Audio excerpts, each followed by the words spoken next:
Slag love. 5 for the Goomba. Did you see the video of Hunter Avallone cowering behind his recently shot GF after her ex came to murder? Yeah, so that's so Hunter Avallone, his girlfriend's ex came to their house with a shotgun trying to.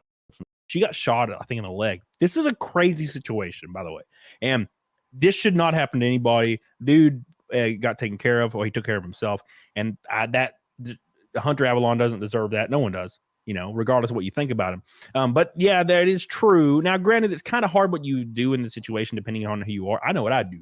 There's a reason why I got shotguns I have a shotgun under my bed. I have a shotgun right here beside me. I have 12 gauges everywhere, and they blow you in half. So I know what I would do, right? Because I'm very good. I race oval cars going 100+ miles an hour all the time. Good under pressure. So I'm like, let's go.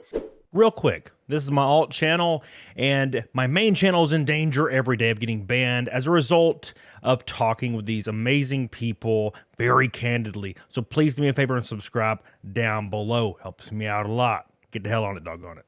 He didn't really know how to react, so he was just like panicking and kind of acting like a girl, and I get it. Everybody's different. It shouldn't have happened anyway, but yeah, it was weird. He was like acting kind of strange, but a lot of people are like, well, you wouldn't do it in this situation, and you might be right. Might be right. Now, I would be afraid. Therefore, I would be holding guns. Get away, motherfucker! No one. If anybody turns that doorknob that I'm pointing this gun at, I will blow that door in half. I don't know who he is though. I heard his name, but like, who is he? Like, what does he do? He's a content creator. I always see somebody randomly having like beef with him, so I don't really know. I haven't really followed it.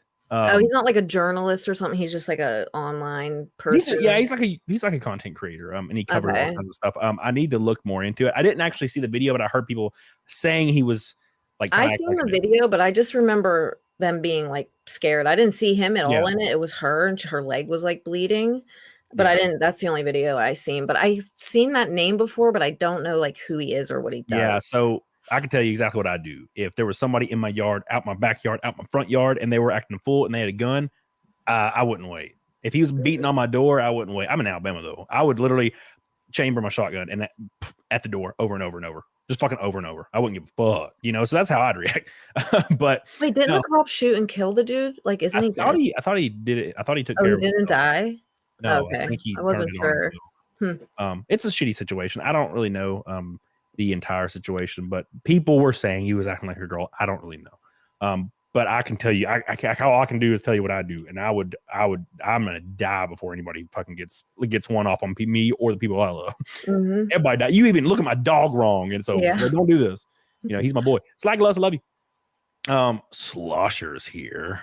Slosher. Oh my god.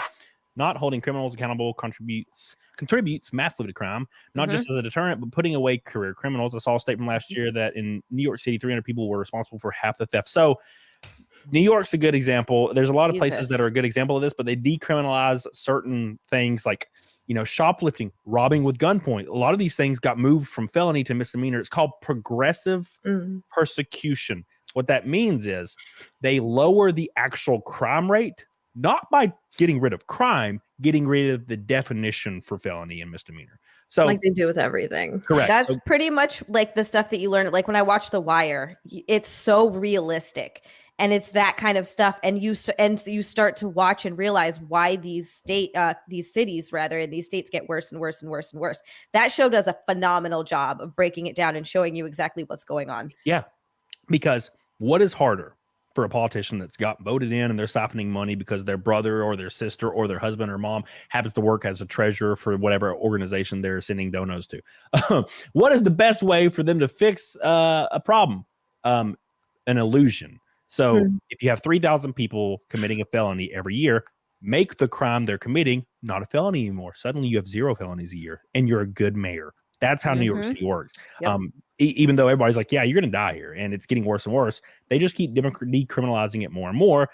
Same thing's happening in fucking Oregon. Same thing's happening in California. Instead of fixing the problem, they decriminalize it, and they always like to use the phrase, well, the reason we're decriminalizing this is because it disproportionately affects the minorities. And I'm like, oh, okay, cool. Well, that's fine, I guess. Thank God I'm never moving there. They really just want us to die, though. They don't give 100%. A shit. Do drugs, shoot each other. It's easier for them. Why? They're like, whatever. Why? And then they Leanne? keep their voter base. Why? Yeah, that, and also because they don't have to. It doesn't affect them. Nope. They are living not in that city. They live on the other side of town in their mansion with armed guards. They could give two shits what's happening in that city. Yep. I don't give a fuck. No, I don't care.